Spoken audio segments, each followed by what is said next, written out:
advanced theories of family business and be able to explain the legal aspects of family business and draw some business plans as far as family businesses are concerned. So there are a number of topics that we are going to look at. Firstly, we will be looking at the family business, the importance of family business, theories of family businesses, types, history, and the responsibility and the rights of shareholders in family businesses, succession in family businesses, pitfalls of family business. We should not be thinking that family business is the best. Well, it could be the best, but it also has got its own challenges. So we'll be looking at those. If family businesses have got challenges, obviously there are some strategies that you can employ in order to improve the capabilities of family businesses.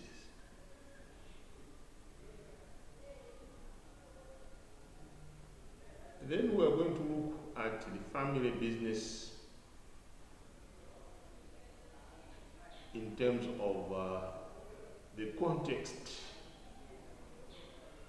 First of all, family businesses in the economy.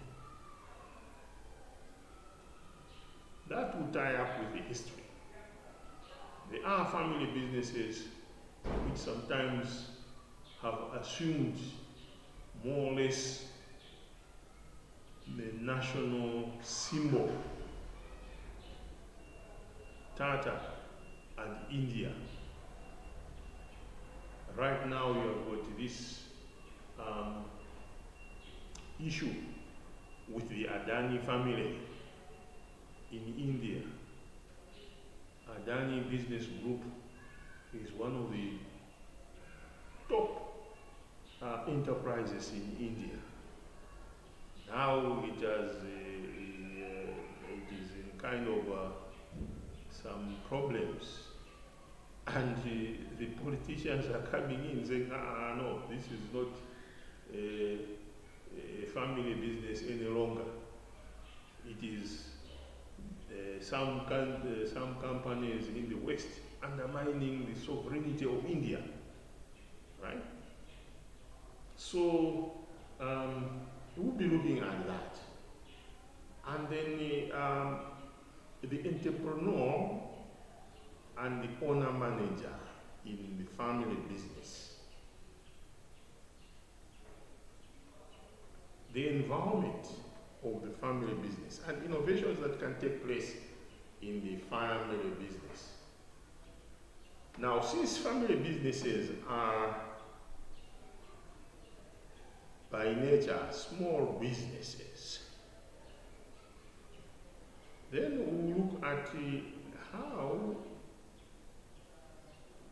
family businesses or small businesses start. This will be more or less like a recap of what we already know.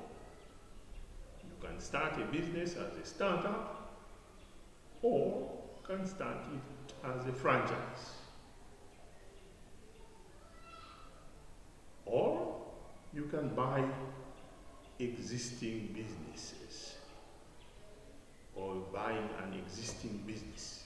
There are reasons why you decide on these strategies of starting a business.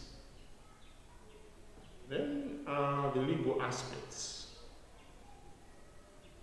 succession in family business, ethics and family business. Ethics do come in family business, because naturally in family business you will have family members as business people, but at the same time other non-family members also working in that business. So ethics do come in. How do you treat your siblings, your cousins, your uncles in the family business?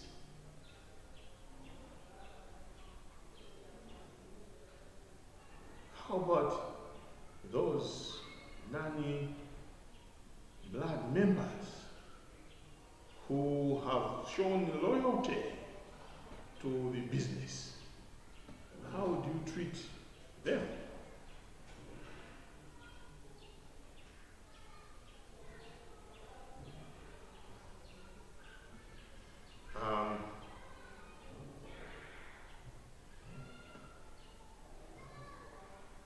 Yesterday I was watching some YouTube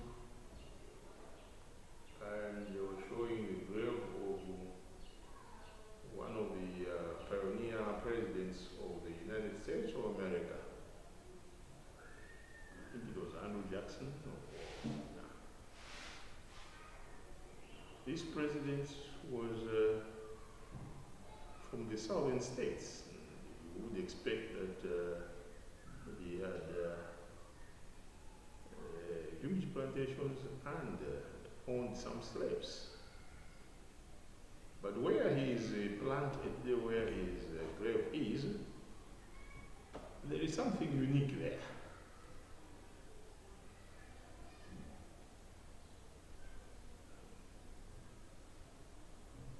At his gravesite, there are 3 graves there.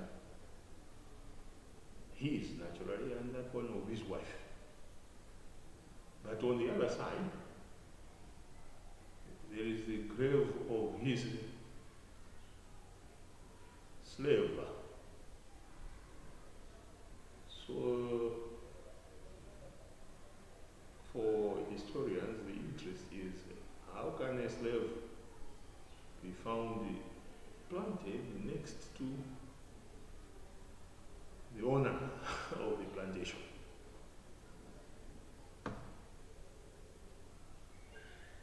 The answer perhaps is simple. When you look at the inscriptions on the gravestones and so on and so forth, there are certain attributes which are written there. And on this guy's gravestone, it shows that he was very loyal and things like that and so on. And he died at a very advanced age of 96. And everybody on the plantation was calling him uncle. He was a slave, all right? But he had risen in status, and he was black. Right? So he had risen in status that even the white siblings of Jackson were referring to this guy as uncle. Right? So there are things of that nature in businesses. Then we'll be looking at government regulations. Family businesses can or are affected by government regulations. Jack Ma at some point was the darling of communist China. They were portraying him as the pinnacle or the epitome of reforms, communist reforms, that now, even in communist China, it was possible if someone was enterprising to do business and prosper. So Jack Ma, having started Alibaba, was extremely rich,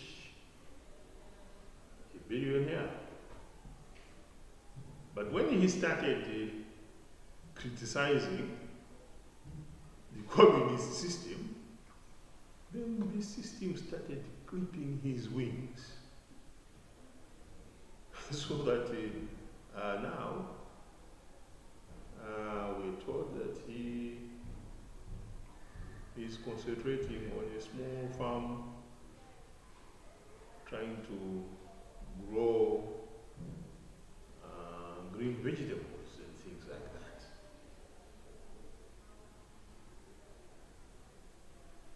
In Russia, after the fall of communism, again, a big group, a big and influential group of young men grabbed the opportunity to buy more or less for nothing giant state enterprises and turn them into successful business enterprises. And they became billionaires overnight. These guys were called oligarchs, or they are called oligarchs. And now, with the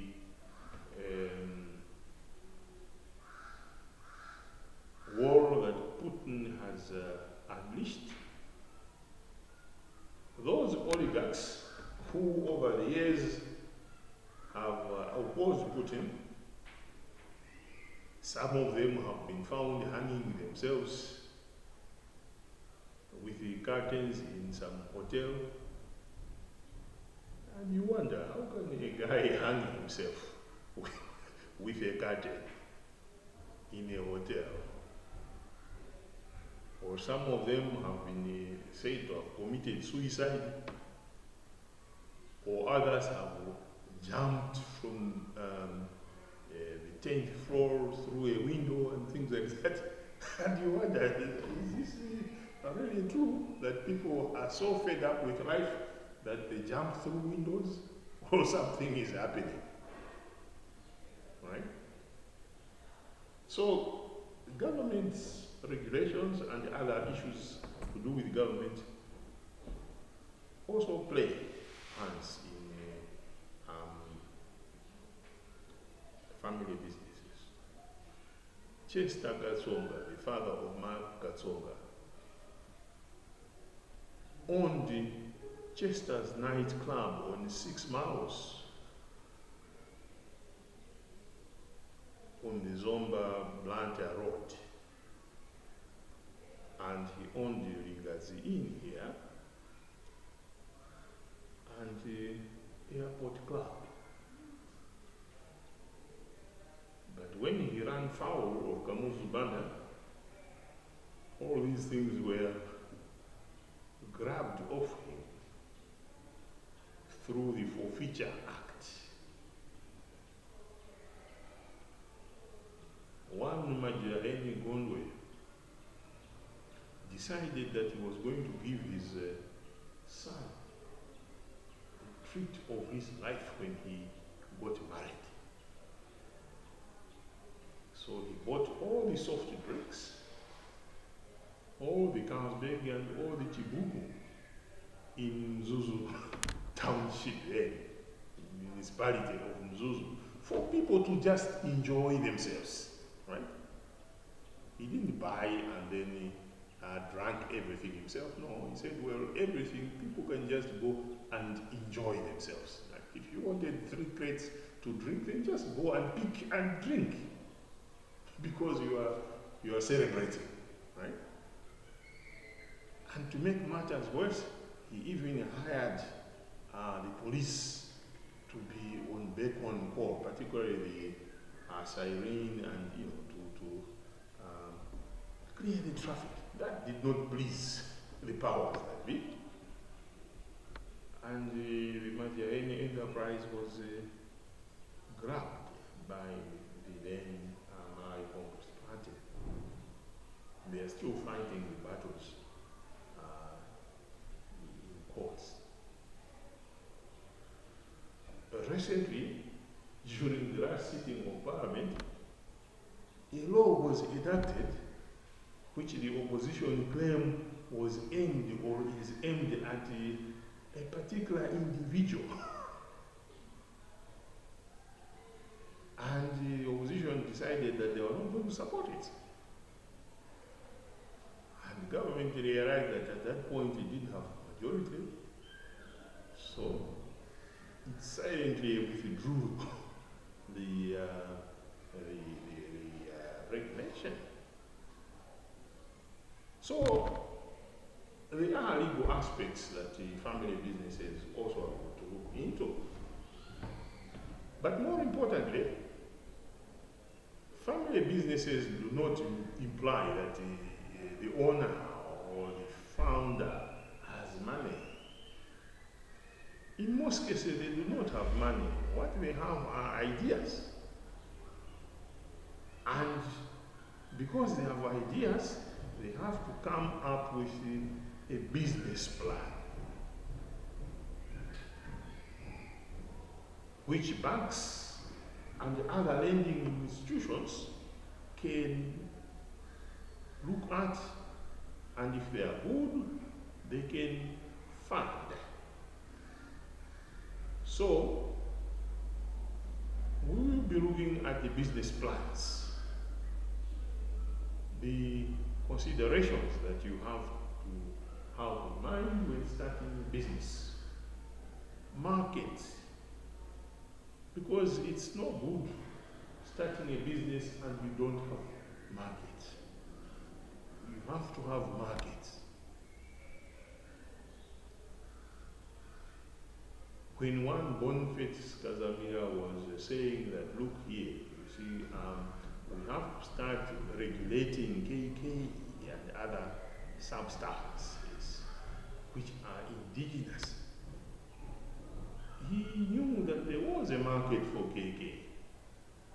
It is well respected the world over as one of the best joints that you can enjoy if you want to alleviate your sufferings and things like that. So there is a market out there. Right. Whether that is true or not, it's neither here nor there. Then financial matters. That is what Boniface Casamira was also saying, that we're looking for these other cannabis that government is trying to make people grow. You need a minimum of 30 million. But for growing KK, you don't need that. All you need is just some fertile soils. In fact, you don't even need fertile soils, right? Before I knew what this stuff was, I was doing some construction somewhere. And there was this plant which was growing very green. And I didn't know, right? So I was saying, but this plant, what is it? I mean, it appears to be there. So the boys there were just laughing. Right? 1 year later on, one of them was kind enough to tell me that, this is what people are talking about. I said, you guys, what is this? Right? You want me to be in trouble? If people came around, they would be very, very disturbed. They might think that I'm growing this stuff here, right? But you can see, I mean, that was a construction site and so forth. So maybe it doesn't need all that much care, right? What it means that those boys, when they were carrying bricks and so forth, one of them must have had a joint and the seed fell, things like that. So, once you have a business plan, you have to put it to work. And to do that, you need to source funds. So, you have a choice there. Where do you source the funds? Do you go for Ngongole, debt funding, or you go for equity funding? Location and layout. That is also very important for business.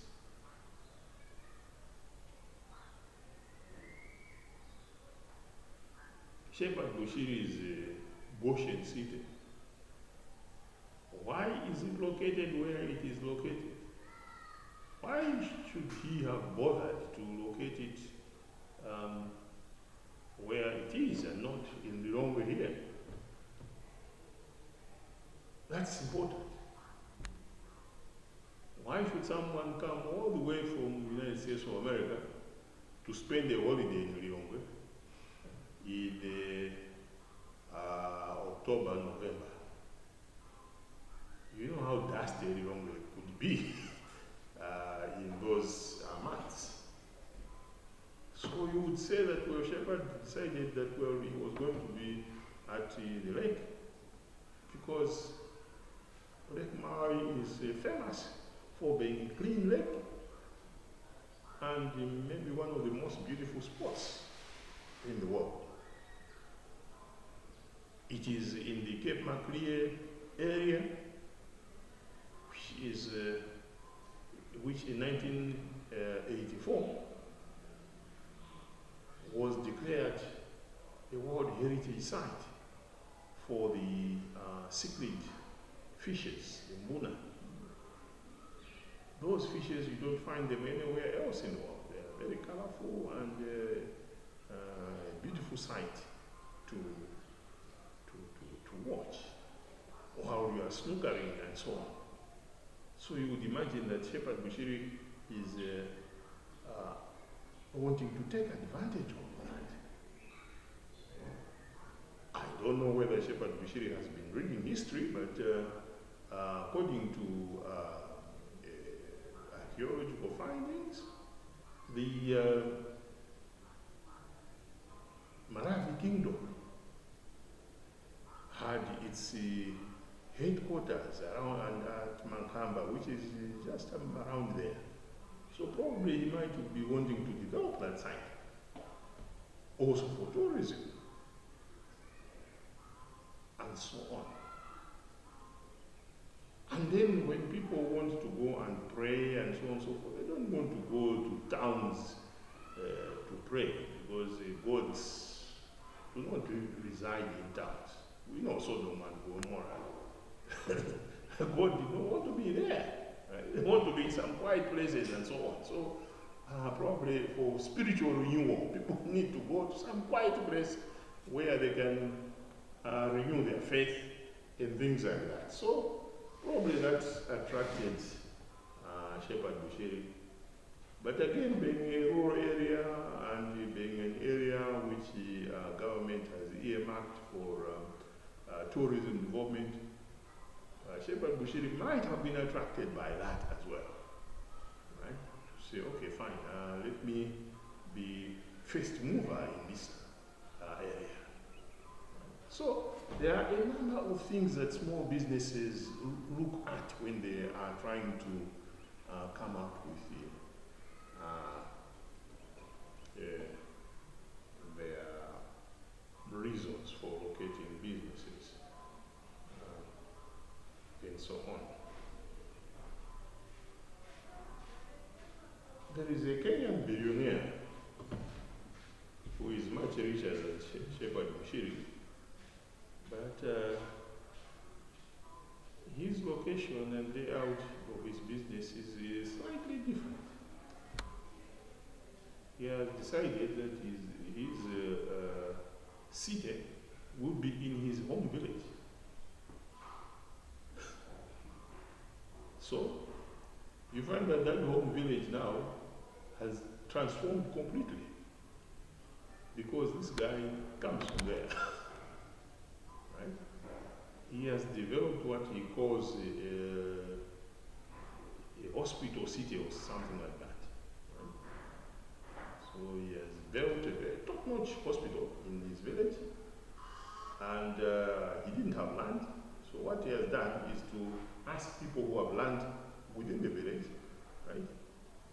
To not exactly donate, right? But to allow him to use their land for various enterprises, particularly residential locations. Very innovative. What he has done is he has said, okay, fine, you have got a piece of land here and so on and so forth. Well, I'm going to build some flats here, right? You are going to be the owner and we are going to rent from you, right? So he has empowered the locals, right? Because all they have done is allow his land to be used for business purposes and so on.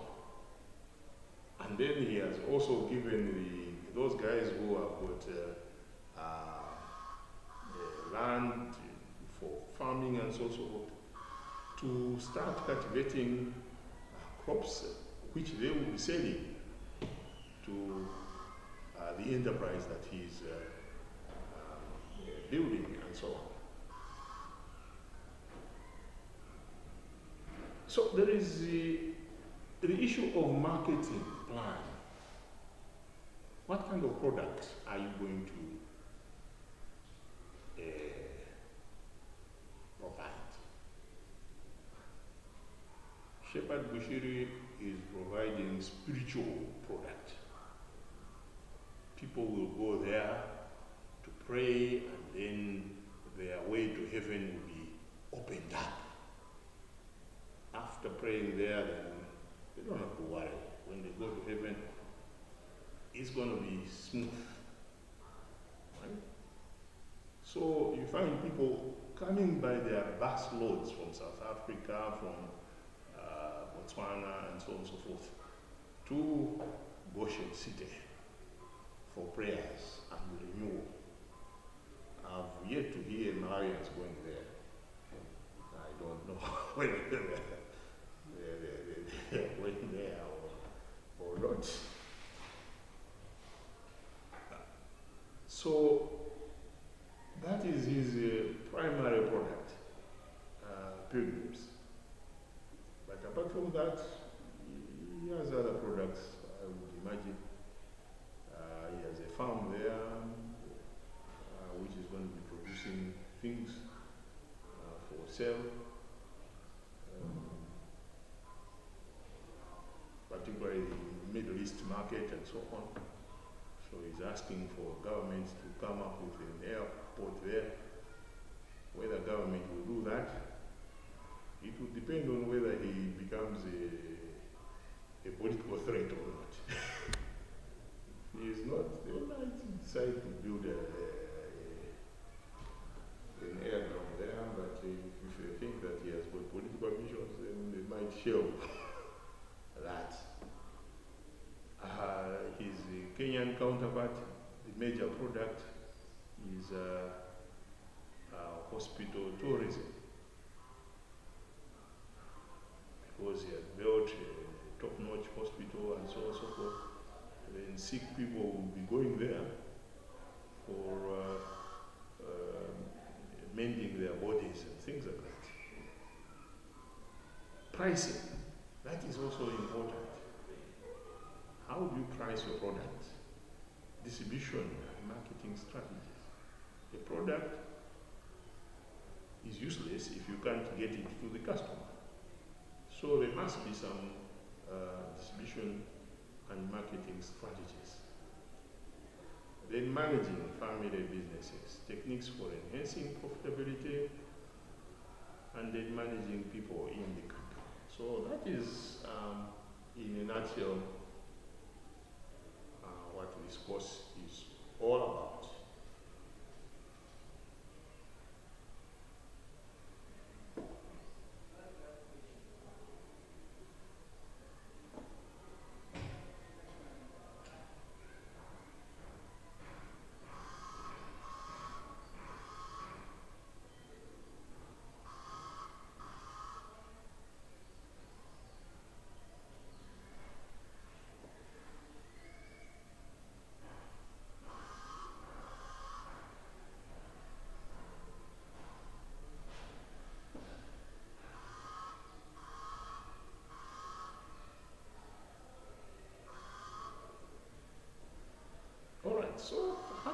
we could begin by looking at some terms, definition of terms.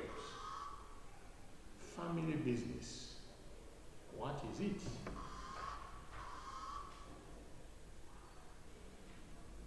What is it that keeps family businesses moving forward?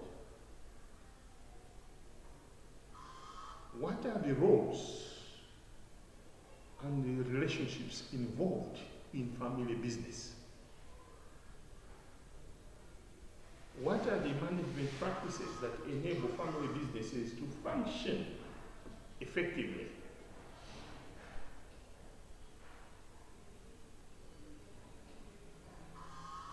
What are the processes of succession in family business? So, first of all, what is a family?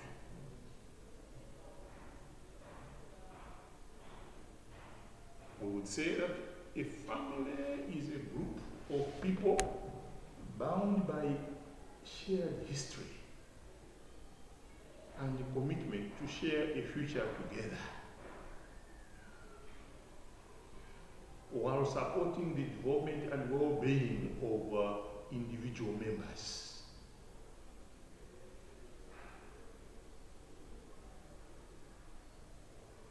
A group of people bound by shared history and a commitment to share a future together, while supporting the development and well-being of individuals. So when you look at a family, and people say, this is my family, it means they are associated with the values, the efforts,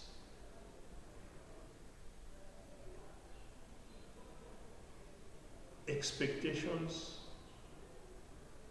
and everything else that family holds dear to them. There are three types of families. There is the nuclear family, husband and wife and children. The extended family, which comprises of brothers and siblings, cousins,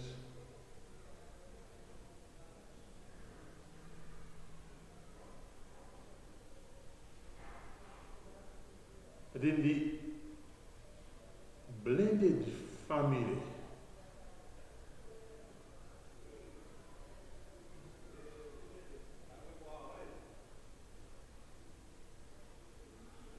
now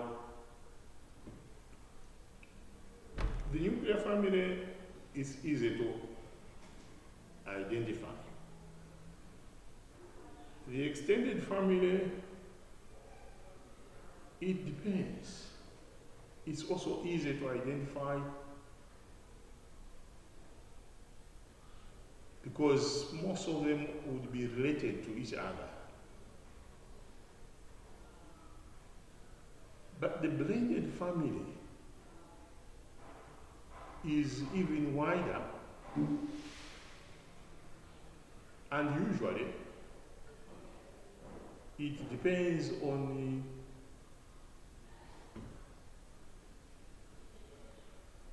the bigger cohesion that you have. For example, you have the Masai Kongoni. That is the blended family. What they are associating with is the fact that they have a common history.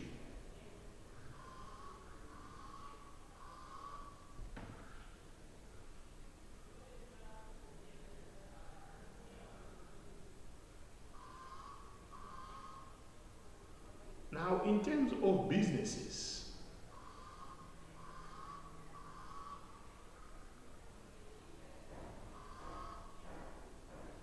a family business is an organization in which either the individuals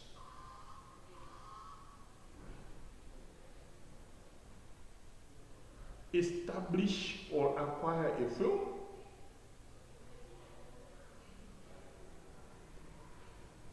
or they are descendants who significantly influence the strategic decision and life course of the firm.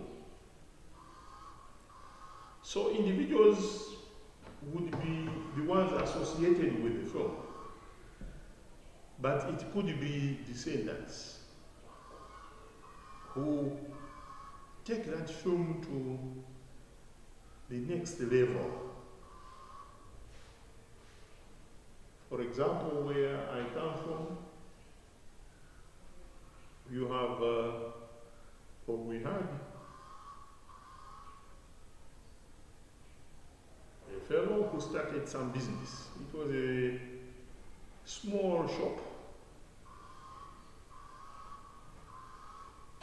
but because he had some relations with some Asians and things like that, that shop was attracting quite some good patronage from Zuzu.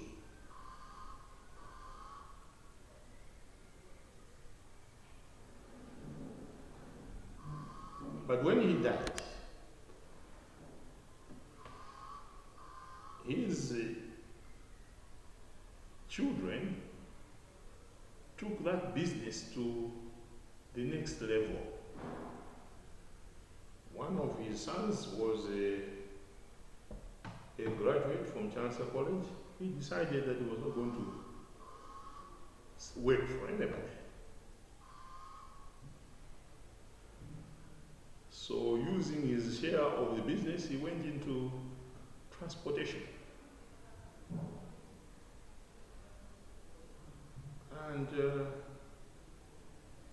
he became a very successful transporter. He started with minibuses and some lorries, and then later on he went into construction and big tanker transportation and things like that. His elder brother expanded the shop and went into some real estate businesses and things like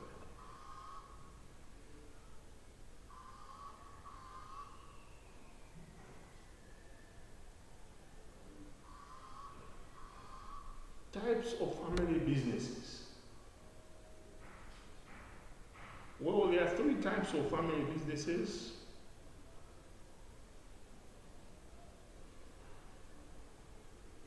Sometimes these types they start on their own, or it is a circle that you start with the owner-manager business, and then once the owner-manager departs to heaven, then you have got siblings who partner in that business.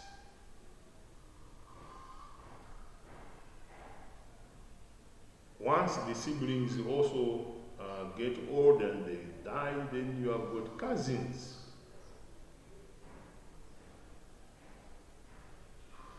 who continue with the business.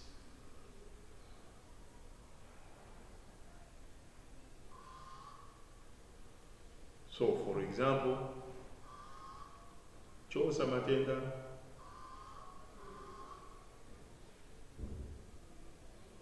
was the original initiator of H Wholesalers.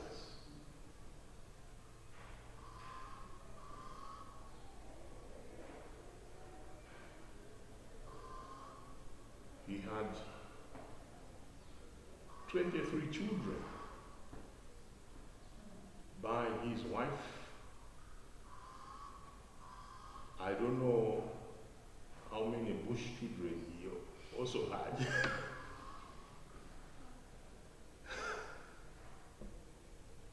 When he died, or before he died, in 1971, Kamuzu Banda decided that all Asians should move from the rural areas into town. So Joseph Mwatenda had no choice but to also relocate from Rumpi, where he was, to town. And in town he started HH wholesalers. So you have HH wholesalers in Lilongwe, in Blantyre. Those were siblings.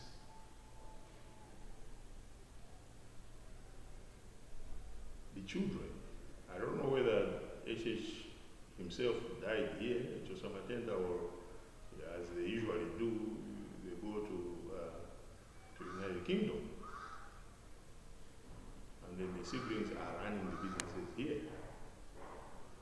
That's the second generation, but those ones are also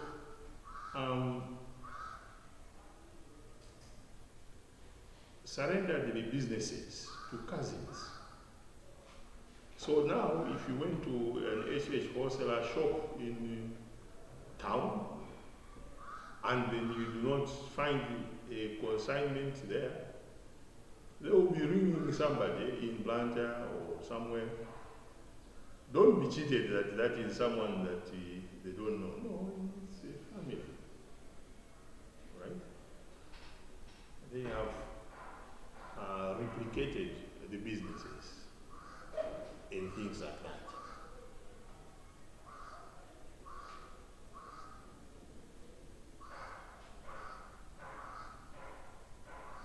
Now, when it comes to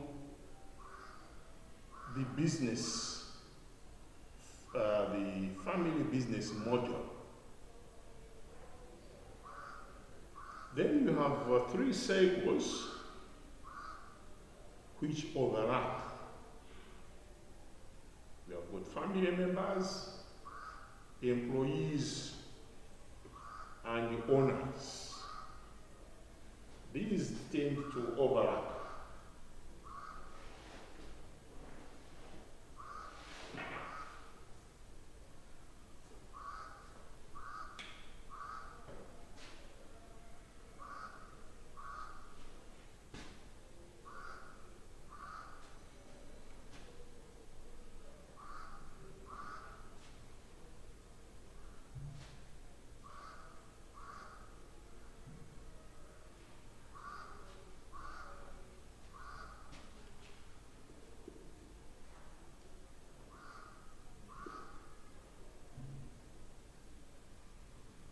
Your family members on one side, you have employees on the other side,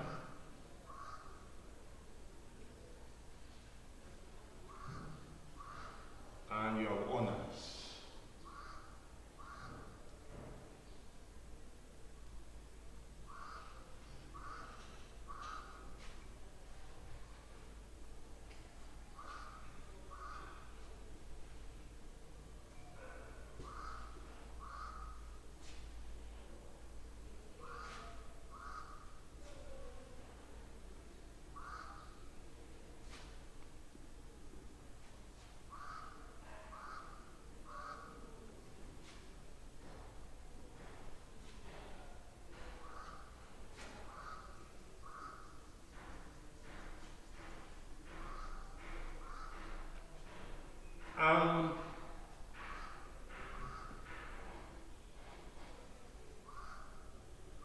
The family members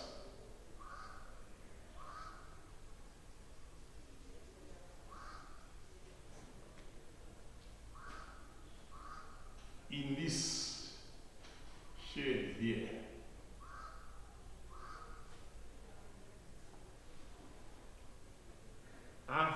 members, but they are not part of the business.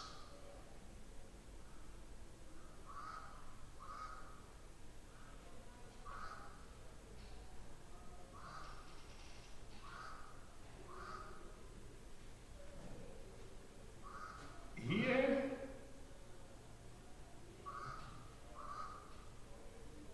number 3.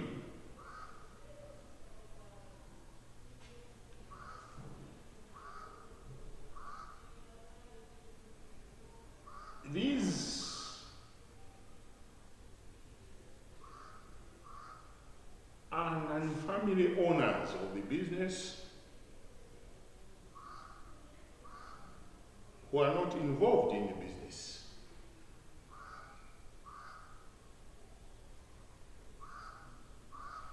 And the number 2, these are non-family employees.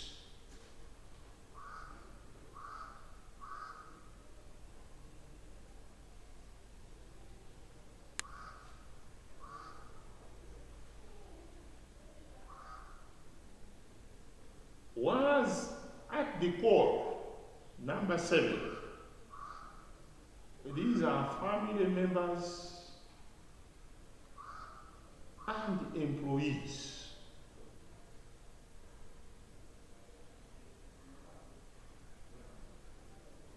So family members will choose some representatives to manage their businesses. Number 6 is an employee owner who is not a family member. Because you see, when family businesses start, they start with the owner, who will usually employ certain individuals. And because of their skills and loyalty, those individuals will buy into the family business. And sometimes they can be very, very influential in the running of the business, and they cannot be ignored. Whereas number 5 are family owners who are not involved in the business. They have their money in the business, but they are not involved. Whereas number 4 are family employees who are not owners. So some family members will not have put their money in the business, but they are family employees. So you can see from this model, which is sometimes called the 3-circle model, it means that there is quite some dynamics involved in managing a family business, because it means you have to manage all these interests. The interests of the family members who are not involved in the business, but they have their money there. For example, I mean, if the owner had 5 children and so on and so forth, right? And then he died, right? Just as I is going to leave the business to all the family members, right? But they will not all be involved in the business, because others might be doing something else and so on. They may not be interested in the business, but their money is there, right? So their interests need to be taken care of. The owner may also have left something for the non-family members, right? When Kamuzu died, he left some things for Mama Gazabia. And there were some court battles that we were reading about. between the Kamuzu's family and the Gazamila's family in certain business enterprises. Right? Now there's a quiet, it means that those things were settled out of court, right? But if they are not settled out of court, then there should have been issues, right? So, this is a model or a three-circle model that family businesses do encounter. Now, family businesses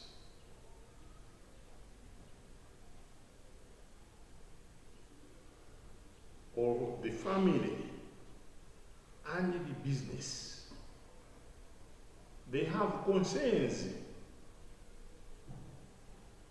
which overlap.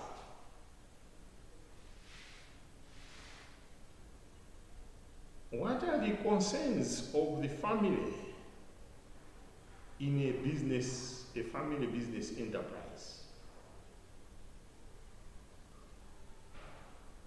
The family is concerned about caring and nurturing family members.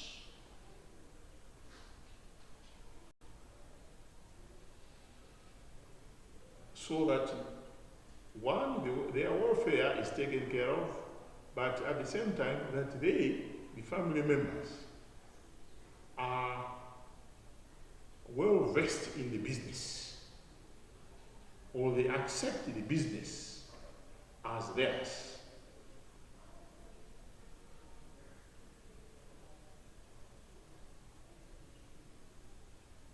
That is very, very important. We have seen some family members being disowned by